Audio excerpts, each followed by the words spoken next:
Bryn, you are the founder of DOUBL, which is, I will let you explain it, but it is a bra company, but it's more than just a bra company. Bryn, I found you, I can't even remember, I found you online somewhere. I must have been searching something like, how come my bras don't fit? And DOUBL came up, and I was pretty perplexed because I have done a bra fitting, but I did it like I think I did it 15 years ago, or even maybe less than that, but kind of around the time where I'd already had my daughter, but I was only a few years out from being a new mom. So then I went into perimenopause, then I went postmenopause, and my body changed. I gained weight, which a lot of women claim happens when they get into postmenopause. It changes your body shape. I also found after having a baby, like wearing underwire is super uncomfortable. And as much as I want to just come home and take my bra off, that isn't a great feeling either. I'm a larger chested person. Um, and the bra fittings I had, like I said, were over a decade ago. When I reached out to, women in my community and my friends, I was really shocked at how many women have never had a proper bra fitting, don't even know that they need one. So, anyway, all that to say, I'm super glad that I came across DOUBL. Can you tell me a bit about DOUBL? Like, are you fairly new? You know, what's the background and why did you start DOUBL? Yes. Oh, so much to jump into. We describe DOUBL as a precision fit manufacturing company, which is a bit of a mouthful, but essentially our aim is to make clothing for women that's fitted to their bodies and not fit models. So to get rid of standard sizes altogether and deliver clothing exactly to each person's individual measurements. We had the idea 10 years ago now when my co-founder and I were in business school. And the technology really wasn't at the point where it was feasible. We didn't know if we wanted to be entrepreneurs at that point. So we went into full-time jobs and kind of left the idea behind. But then as we talked to more women and as we did some more research, we noticed how much the bra industry was primarily owned and operated by men, that women really weren't being centered in the conversation, in the R&D, in the innovation. There really hadn't been much innovation at all in that space. And women were so frustrated, right, with the bra shopping experience. Like, the reason you probably didn't get a bra fitting done in a long time is because it's an uncomfortable, inconvenient experience, right? Yes, it is. Nobody enjoys having a stranger touch them. You have to go into a store, you have to take all your clothes off. It's just not enjoyable or even neutrally an okay experience. Can I just jump in there? There's something else that I did not like about the experience. And I will not name the store because I'm sure, I get it from a business perspective, but I really felt like I ended up walking out with a bra I couldn't afford that was not that comfortable. And I feel like when I look back on that experience, it wasn't a great fit, but it was probably the most expensive bra. And it was a great idea to sell it to me. Interesting. Yeah. Yeah. And I think the other problem is that, so there's the stat 80% of women are wearing the wrong size bra. A portion of those women, they're just not wearing the right size. And I can talk a bit more about that too. But a large majority of women don't fit into a standard size, right? Maybe your under bust is in between band lengths, or your cup volume is different than the cup volume of the bra. Because the problem with bra fitting, especially, is that only two measurements are taken, right? Mhm. Both horizontal measurements.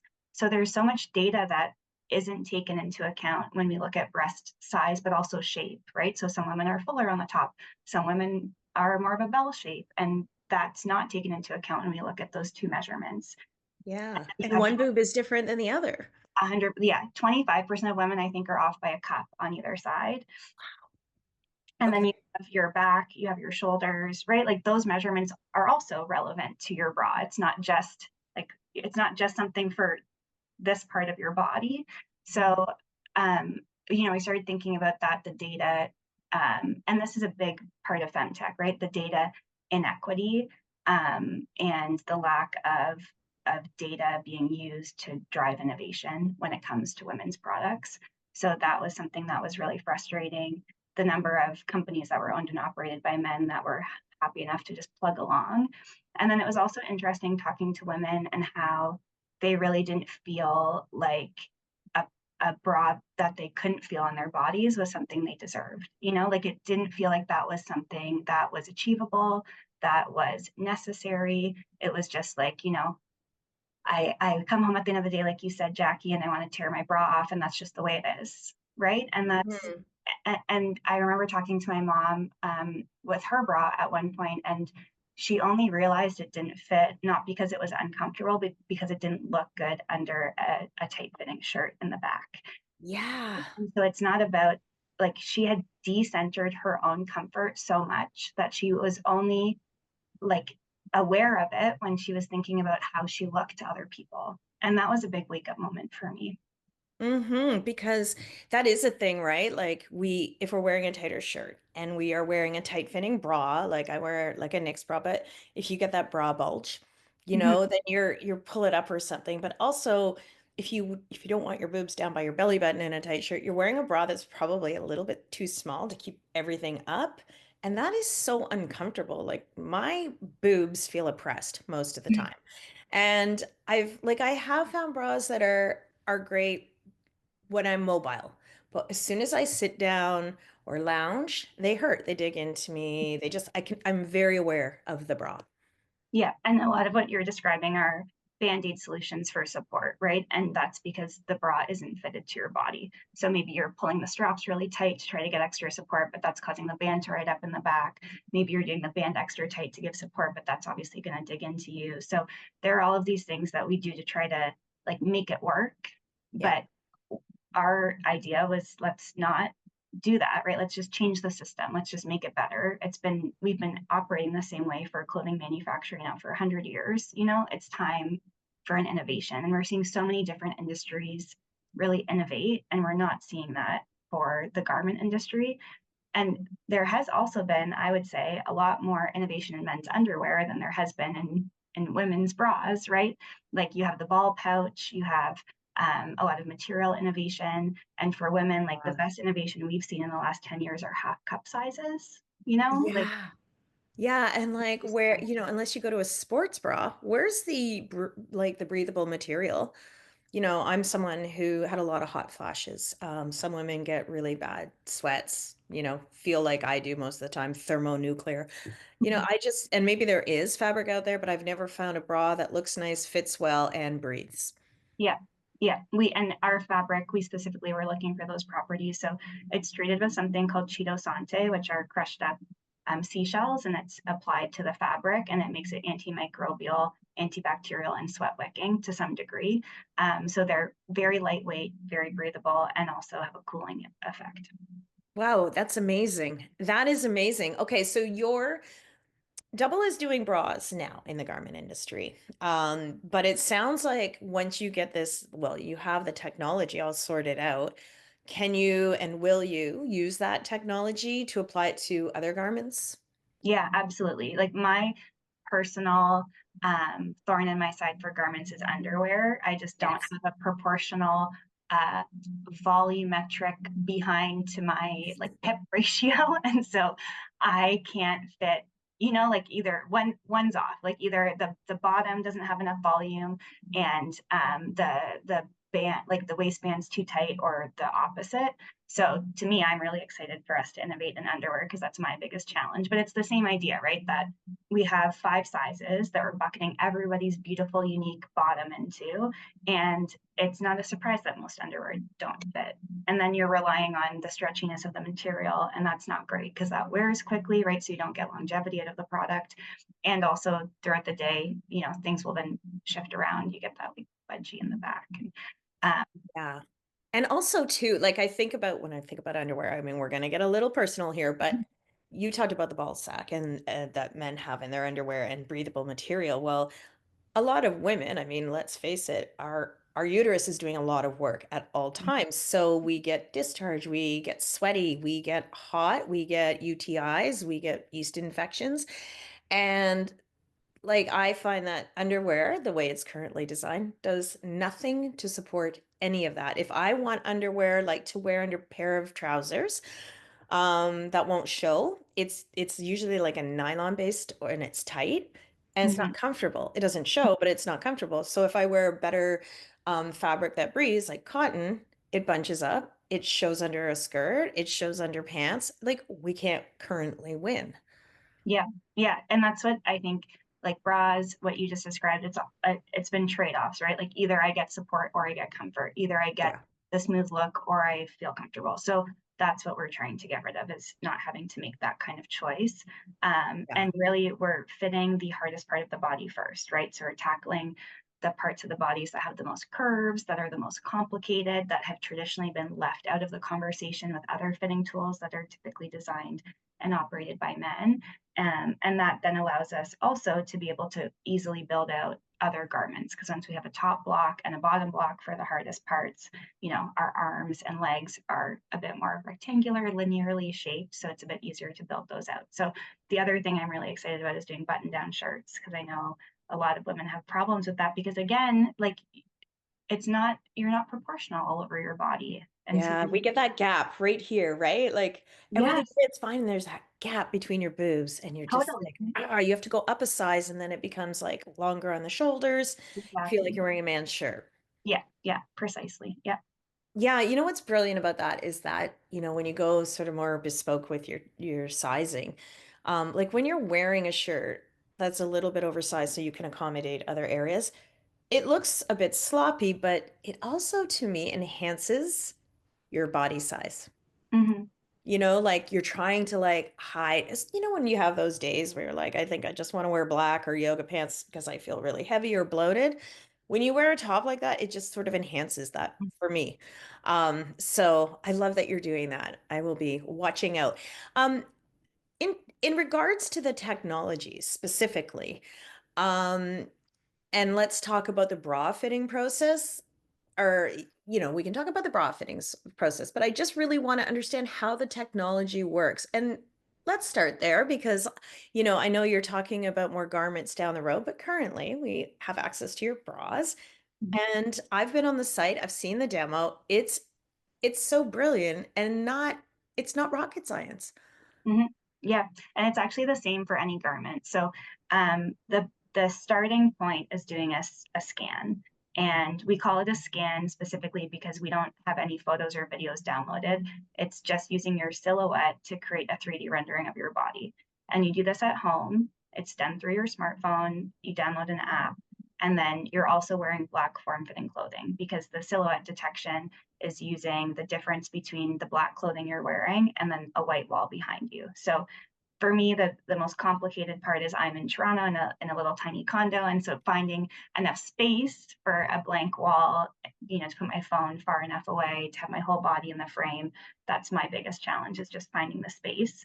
But otherwise, you put your hair up, you take your jewelry off, you wear a long sleeved black shirt, yoga pants, and then you stand in two poses.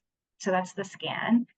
The scanning part we didn't develop. There's lots of different scanning tools out there. They were originally, a lot of them were originally designed to help people navigate weight loss journeys, to understand, like how much of your, arm mass have you added or lost.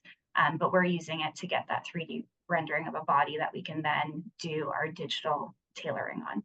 So once you've done your scan, you sit back and wait, and the magic happens on our side. So what we are working on is the kind of back end all the way to manufacturing and delivery of the garment. So we take your 3D avatar and we match you to the closest base pattern that we have. So we have a library for our bra, over 100 patterns.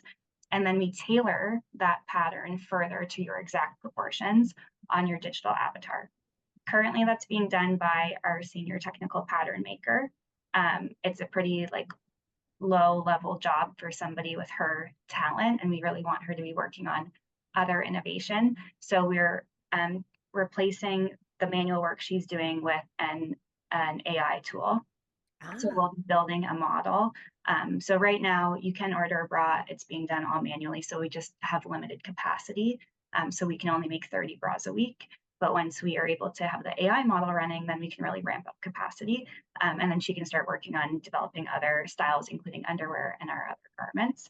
And then the output of that basically is a 2D pattern that gets sent to our factory in Sri Lanka. And then they cut and sew the bra, just like they would cut and sew any bra, but it's just made exactly to you. So we have little tags with your name on it, goes through all the lines, and then it's delivered to your door. That's brilliant. I keep saying brilliant, but that is brilliant because, um, like you said, I like if we have done a proper bra fitting, which I can guarantee you most women haven't, you do only get your choice of the closest thing to you. So having something more bespoke and custom, I can only imagine. Like, and how long would that bra last for, do you think? Yeah, I mean, because it's made to your body, you're getting that, immediate comfort. I think once you start to feel uncomfortable in your bra, that's probably a sign that your body has changed and you'll need to scan again. Mhm. Uh, but otherwise, like our materials are quite durable. It's machine washable, not hand washable. We've also added in some adjustability. So we still have those hooks and eyes on the back of the bra, and sliders in the strap so that if your body fluctuates a bit, we all fluctuate Mhm. a bit throughout the seasons and with the weather, and if you're still menstruating your cycle, and then also with like our elasticity is quite durable, but if there was elasticity loss, then you can, bring the strap in a bit, bring the band in a bit so that you can keep that bra.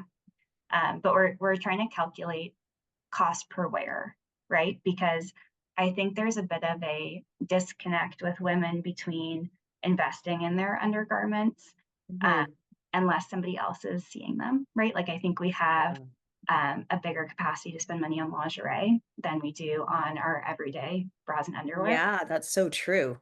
And so there's this idea again about centering yourself versus centering other people. We call it kind of a dynamic between the wearer and the watcher. So there seems to be this, women are more willing to spend money when other people can see something. So like on a sweater, um, on shoes, but for things that people can't see, there's this hesitancy to spend money. But really, like your undergarments are the foundation for all of your outfits, right? So if your bra's not Mhm. fitting well, your clothing's not draping properly. And also it's your daily comfort, right? And you wear it almost every day, if not every day. So we're working right now on figuring out what that cost per wear is. I think it'll be less than, a penny per day, given you'd be wearing your bra every day for, a few years. Uh, Mhm. and so it's also just changing that mindset, I think, about people prioritizing themselves. Well, you are seeing it, like you said, because if you are wearing an ill-fitting bra, you're bulging out maybe a bit. Your clothes don't hang. Mhm. But the good news for double is that I think women, I'll speak for myself, over 50, we start to put more money and time and effort into self-care because we've been doing everybody else for decades. Mhm. So I do feel like talking to, women in my community, we are spending a little more on the things that make us feel good, whether that is, some internal health and wellness, whether it's like spa or food or a retreat or it's like apps that help us, but definitely if it's like something that makes our bodies feel good, especially through all these transitions, we're going to spend more money. And typically, except for me, women in this age group tend to have more disposable income to do so. Yeah. Yeah. And we get pushback sometimes because our target market are women going through perimenopause or in menopause. And then people sometimes say, oh, but that market, they're not as digitally savvy. And I'm like, Oh, that's so not true. like this is the generation that grew up with technology, right? Like Yeah. where the technology was really coming into play probably when you were in your 20s, right? Yep. And Mm-hmm. then you've developed with the technology up until now. I would say, Gen X generation is more engaged on Facebook and Instagram Mm-hmm. than younger generations. And I think it's just part of this idea of like old people, right? But it's Yes. so like I remember thinking 50 was so old when I was little, and my Yeah. mom's gonna turn 60 next year, and she's like, it's totally a midlife, right? Like It's a prime. she's just entering this she's just newly retired. She has this great side gig going on where she reviews books for authors ahead of publication because she was an English teacher in her in her past career. And it's just like my whole mindset of age has totally changed. And I feel like there's lots of people where that hasn't clicked yet, right? Yeah. That Um, 50 is not old. 50 is not old. I like, until, but if you're not there, you don't get it. But I'm here. I get it now. Like, this is your prime. This is when it's a total convergence of your past and your future, all your experience to date that has brought you here, and how it's telling you now, okay, this is what I want to do for the next half. That's actually a pretty liberating experience. I don't think people outside of this age group really understand that. Secondly, to those people who say we are not digitally savvy, I say boo, because to your point, I was working at a magazine when I got my first Apple Classic computer with a floppy disk. Our generation had to quickly go from a typewriter to a computer, and then every iteration of that computer, and then to a BlackBerry, and then to an iPhone, and then an iPad, etc., and AI. We are so used to transitioning with technology because we were on the ground floor when it came. Yeah, So it's kind of funny to hear anyone who kind of, learned about technology as we were already in the process saying that we don't understand it. We invented it. I'm older totally. than the internet. I want to ask you something. You said, you get a bit of blowback because of the perimenopause market and menopause. Who's giving you that blowback? Um, Male, female? Male Both. investors, yeah. So I knew it. we haven't opened our round yet, but we've been having early conversations with investors. And I think it's very easy to minimize us, right? Like, oh, we're just a bra company. Oh, we're focusing on this, women in their 50s. Like there's a lot of this, like who cares, right? Yeah. And and it's so frustrating because like we're tackling one of the largest problems in one of the largest markets for one of the largest consumer groups. And Mm-hmm. as an investor, that's what you're looking for, right? You're looking for companies that are going to make a major change to a major industry with a Which major you market. are.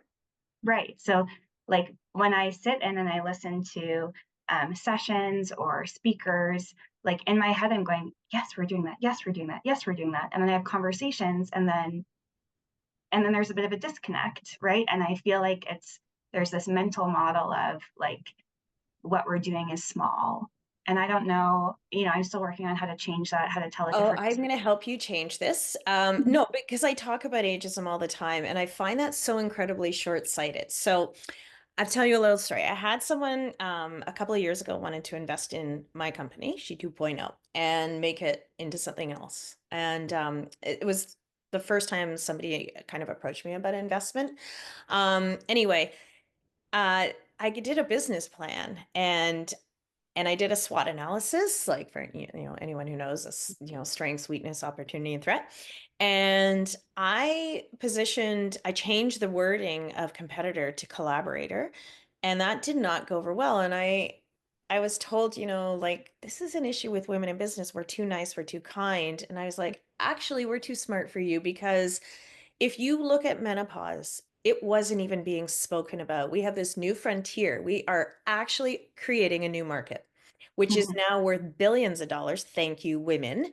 And the reality is, all the women in that market are going to go through it. It is a one and only frigging time you're going to see 100% of women go through the topic you are talking about, Mhm. unless and you're lucky to go through it, because the alternative is you don't make it that far. So Mhm.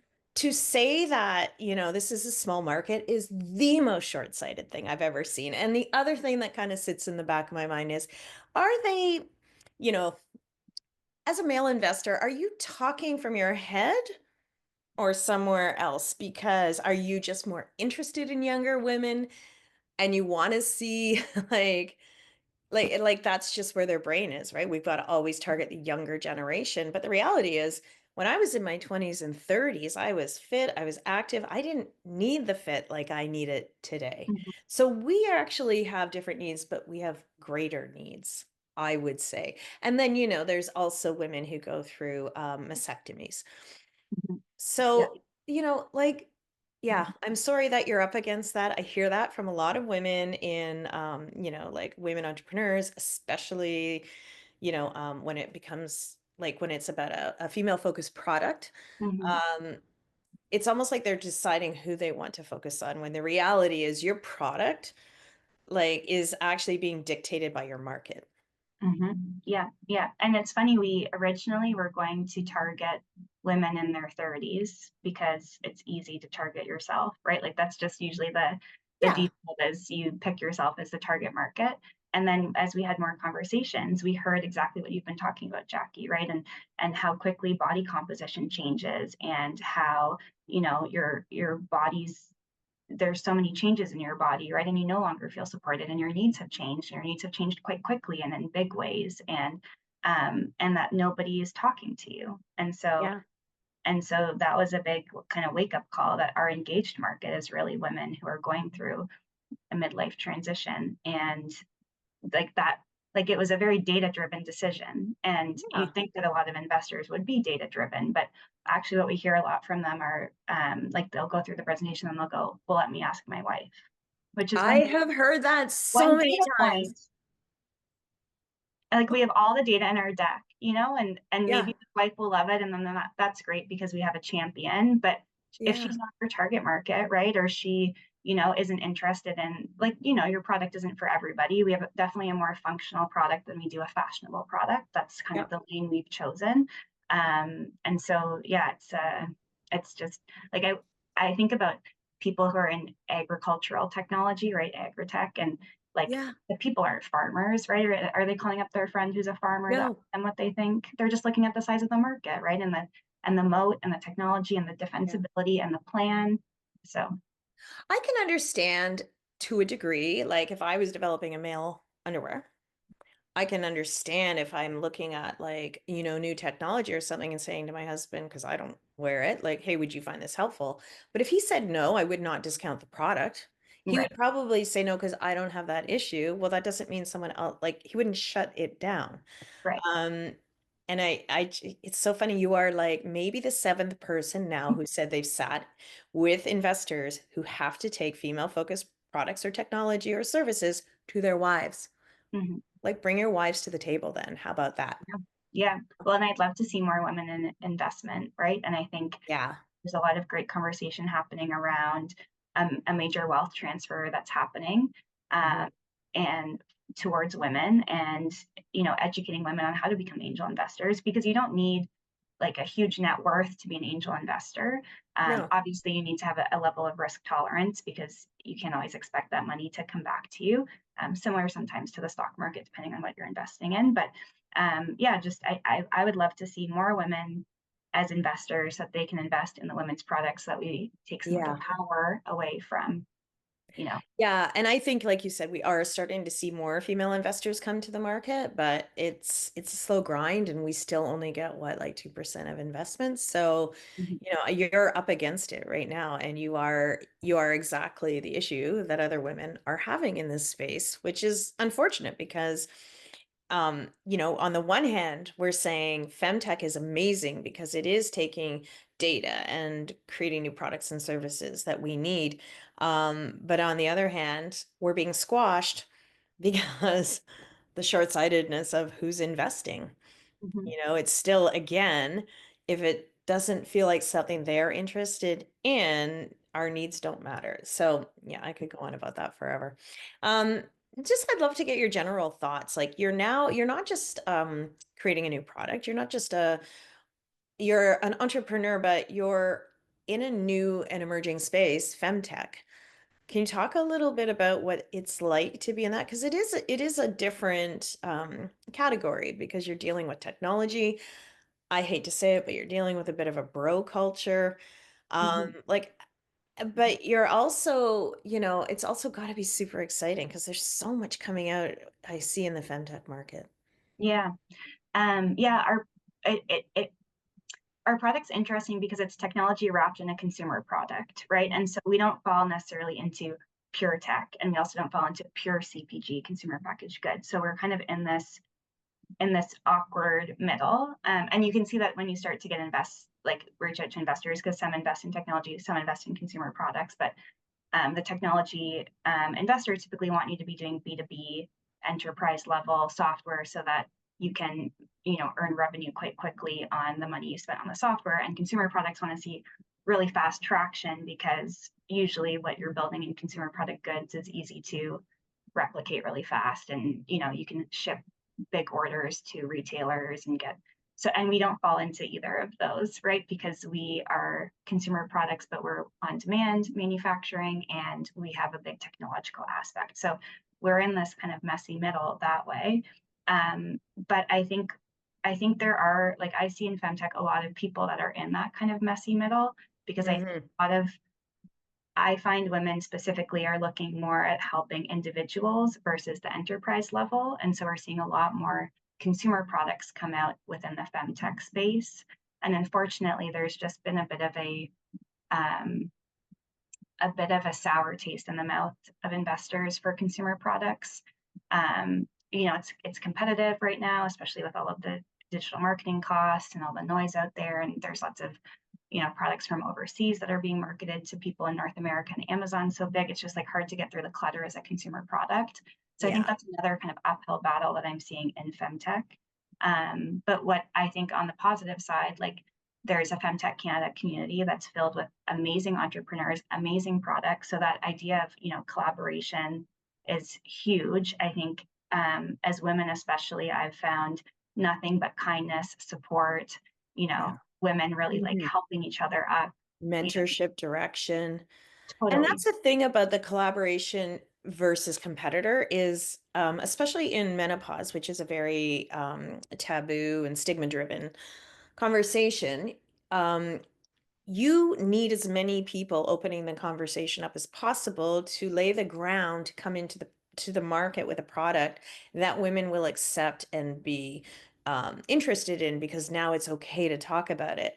So Mhm, that was my argument about my business plan was the more podcasts that come out, the more video series, the more women like influencers, the more experts, the more normal the topic becomes, the yeah, more rich the ground is for yeah, products and services around this topic. So to me, again, it is super short-sighted to say, "Oh, little girl, like you just don't get it." And I'm mhm, like, "No, you don't get it." And femtech is another area that is a brand new, within the last couple of years, kind of a brand new industry. Like for us, for women, we're mhm, seeing mhm, products for, pelvic health, and the products are being developed by women for women. So I have to say it comes with a whole new level of trust. mhm, And it comes from a place of wanting to fix our current problems and issues and to provide support for us. mhm. So it's a win-win to me as someone on the outside. Yeah, and I think women have been a lot more ambitious when it comes to innovation, right? Like I think a lot of the pre-femtech innovation, I wouldn't necessarily call innovation, right? There were micro improvements. Maybe it's on the enterprise level, just making the current system more efficient. And what I see a Mhm, lot of women doing in the femtech space and what we're trying to do is change the system, not just make it a little bit more efficient. And that requires a lot more innovation. It requires a lot more ambition. It also requires a lot more patience. Um, mhm. so I didn't answer your question, I think, earlier about how long we've been operating for. Uh, Yes. so we incorporated our business 5 years ago almost, and Okay. we've been in R&D for 4 years. So we only launched into market last year on Kickstarter as kind of a test. So it's been a long time. And part of that is you can't run as quickly when you're bootstrapped, which we are. No, you It's can't. also that there's not as much data available, right? And you kind of have to make your own Mhm, data. So we had to do a lot of those trials ourselves, find a lot of the data to support us and our strategy ourselves. And so yeah, it's I think I used to say to be an entrepreneur you needed passion, and now I say you need patience, and that's really how you last. Yeah, I think you're right. You know what just going back like to like femtech and how women are getting excited about this. This is just a hypothesis, but I think in the past, and your investor conversation is really good example of this. Women probably found it hard to go out and develop products and services because they did lack support. They weren't taken seriously.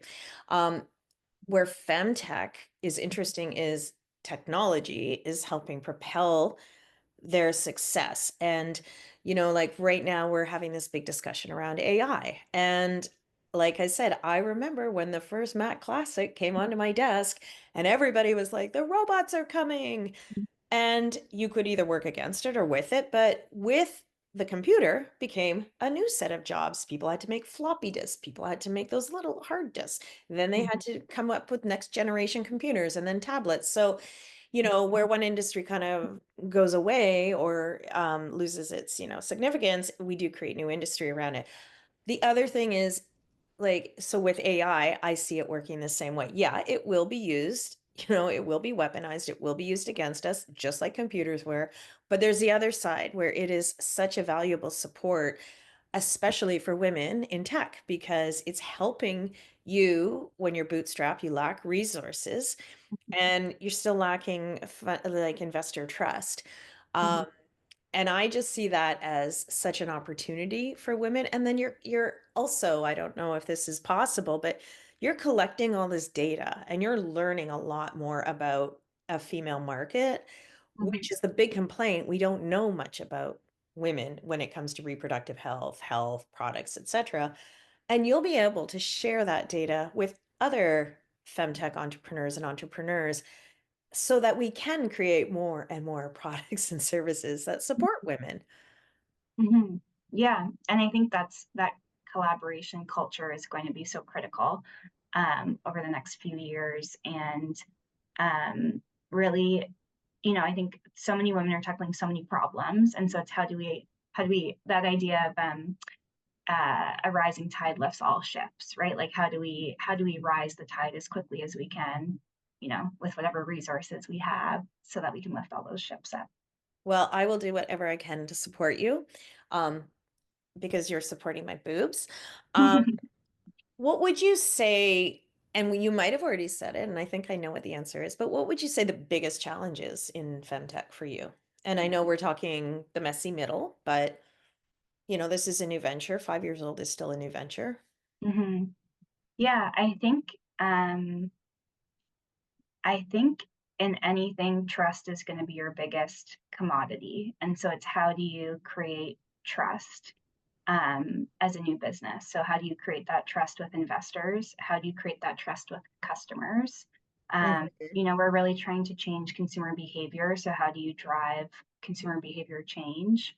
And I think that's going to be our biggest barriers. How do we make sure that women trust us? We've seen hundreds of the most revolutionary bra in the world before.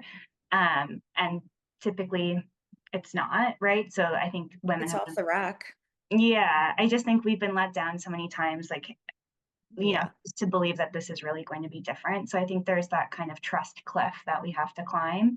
Mhm. And then it's, yeah, trying to inspire investors to see this as a big opportunity and to invest in us so that we can be first to market, in the world as a Canadian company, that we can really make a systems change that helps Mhm. people. Um, and part of that is storytelling. I did a really interesting course called Investo Ready with Dr. Ellen Farrell. She spent her PhD research looking into how women interface with VCs differently than men. And one of the things that she found was the bias that is in the questioning, and the Q&A period with your investors is the most critical part, right? It's more important than the pitch typically. And she was finding that male investors would ask, and maybe female investors too, would ask the women entrepreneurs challenge questions. So, how are you mitigating risk here? How are you going to, manage your customer acquisition costs? And they were asking male investors aspirational questions like, where do you see this company growing in 5 years? How are you, what's your target market? And she did all of this research to establish aspirational words and challenge words. And what she was teaching was, when you get asked a challenge question, which you inevitably will, how do you change that into an aspirational answer using this word bank? And I still need to practice because it's obviously a learned skill. Yeah. But that was, it's unfortunate that we have to manage our own biases, but I think it was such a helpful tool and way of looking at things, right? Because you're looking at it almost from a more PR perspective of, I'm not going to answer. I think I found my co-founder and I are very on, like we want to explain how everything works right now by the book, be very transparent, Ah, be very yes. honest, versus I feel like men have a tendency more to sell a dream and maybe, not Mm. talk as much about what's going on in that foundation. And that's why you hear a lot of male companies can go to Silicon Valley and raise, $2 million on just an idea. So it's this mindset shift of how do we become more visionary talkers, and have a more aspirational approach. And it is interesting based on Dr. Ellen Farrell's work that is a gendered issue. That's fascinating. I never thought about it that way. I think it's funny because the messy middle that you talk about, there's a new layer to your messy middle in investors. Male investors may not trust a female entrepreneur. And now, as a female entrepreneur, you're going after, say you're going after the menopause market. You're now dealing with a whole new level of mistrust because these women have been ignored for decades, just like your investors saying, why are you going after this market? Like they're not even bothering to think about how big and how engaged this market is. But, you know, women have been like ignored. We don't have products and services like we've talked about. And so they don't trust things that come to market so readily anymore. I mean, we're seasoned pros. We've been Mhm, conned so many times. And now, like, menopause is all over the place. There's the snake oil salesman, like menopause or chocolate covered menopause almonds. Like, do they mhm, think we're stupid?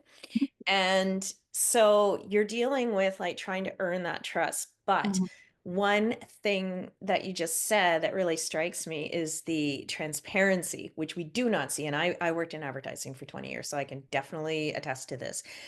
But I liken it to I go to my doctor, I'm not feeling great, I've gained weight, whatever. And she says, how many drinks do you have a week? And I tell her the true number. And she falls over and she's like, I have to multiply that by three because people lie when they come in and talk about their alcohol intake. And I said, no, you don't have to multiply that. That's a true number because I'm coming to you to fix my problem. Like, mhm, maybe I'm lethargic because I had wine last night. Maybe I'm gaining weight because I had wine on the weekend. But my point is, if I don't give you the true problem, you're not going to give me the true solution. And this is where I feel like there's a little bit of old school thinking in business management is that we are trained to sell a dream and to mhm, kind of like bait and switch. mhm, I think where women have a bigger opportunity is to show warts and all and gain trust through authenticity. mhm, And this is why I think, we've got like more and more what they call silver influencers out there is because women trust other women, mhm. So that's where I see a great opportunity for change here. Yeah, yeah, yeah. The phrase "you'll go whippy," if you've heard that before, you only get out what you put in, right? Hmm. And I think that goes into what you were saying at the doctor, right? Like you're only going to get out what you put in, and I think that's same with trust, right? Like you're only going to get the trust that you give. So, yeah, I think, and social media, I think, can be a great tool for transparency. It can also be a great tool for lying, right? Like depending on how. And AI will contribute both good and Yes. bad to that. Oh my gosh, yes. Some of the videos of cats cooking, I get a kick I get a kick out of, but also are quite concerning. Um, yeah, yeah, Those and are I what I call bad day videos. Like you're oh having a yes, bad day and you're like, I need to go find an AI cat doing something. I don't know why it's the cats. They're so yeah. I think AI knows that we love cats, and they've doubled down on that. But yeah, something that we're constantly working on. We will be looking to hire somebody in our age demo as our social media coordinator. So if anybody listening is interested in getting into I know a content lot of people who creation, would be interested in something like this. Yeah. awesome. And that'll come later this year. So yeah, I think there's lots of opportunity, like you said, right? And I think Yeah. there is going to need to be a change in the way that we operate as business people towards a more feminine approach. And I think that, you know, and hopefully we can do that in this macroeconomic and geopolitical Well, it's funny. environment. My last question to you was going to be, how do you see, bra fitting changing in the future? I think you've just changed it, But really, I think the bigger question is how do we see products and services designed by women for women changing the business climate in the future? Well, I'm really happy that you joined me today. I've been so curious about how this all works. And thanks for explaining, like how the technology works is really Mm, cool. I'm a Luddite when it comes to technology, even though I was, boots on the ground when it came in. But um, I'm going to share some of the demo videos you showed me of how this mm, whole process works as a consumer because I think it's really cool. mm. And I'm going to keep my eyes on you. Okay, well, Bryn, it was so great talking to you, and good luck with everything.